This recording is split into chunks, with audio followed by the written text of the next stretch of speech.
যুক্তরাষ্ট্র কি সত্যি ইরানের সঙ্গে শান্তিপূর্ণ সমঝোতা করতে পারে?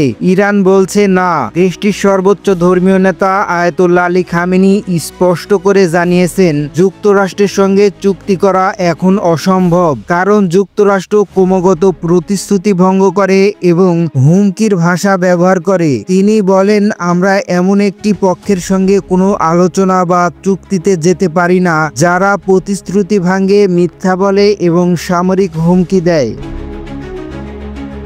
খামেনির এমন মন্তব্য আসে এমন এক সময়ে যখন জাতিসংঘের নিরাপত্তা পরিষদ রাশিয়া ও চীনের প্রস্তাবিত খসড়া প্রস্তাব প্রত্যাখ্যান করেছে। খসড়ায় ইরানের পারমাণবিক চুক্তির বিষয়ে আলোচনার মেয়াদ 6 মাস বাড়ানোর দাবি করা হয়েছিল, কিন্তু সেটাও কার্যকর হয়নি। এর ফলে ইরানের ওপর আন্তর্জাতিক চাপ আরও বেড়েছে। খামেনি সতর্ক করেছেন, ওয়াশিংটন সুযোগ পেলেই আবারও ইরানের পারমাণবিক স্থাপনায় হামলা চালাতে পারে অথবা ঊর্ধ্বতন সামরিক কর্মকর্তাদের লক্ষ্যবস্তুতে রাখতে পারে। এ বক্তব্য কেবল কূটনীতিক নয়, সামরিক ও নিরাপত্তার প্রেক্ষাপটেও নির্দেশ করছে।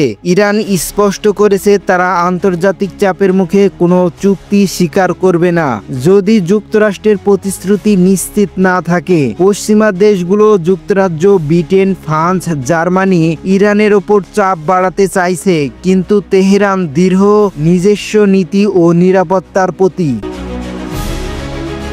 গত জুনেই ইসরায়েল ও যুক্তরাষ্ট্রের হামলার পর ইরান পাল্টা পদক্ষেপ নিয়েছে ড্রোন ও ক্ষেপণাস্ত্র হামলার মাধ্যমে। এই প্রেক্ষাপট এবং এখন নিষেধাজ্ঞা পুনর্বহালের ঘটনা মধ্যপ্রাচ্যের রাজনৈতিক উত্তেজনা আরও বাড়িয়ে দিয়েছে।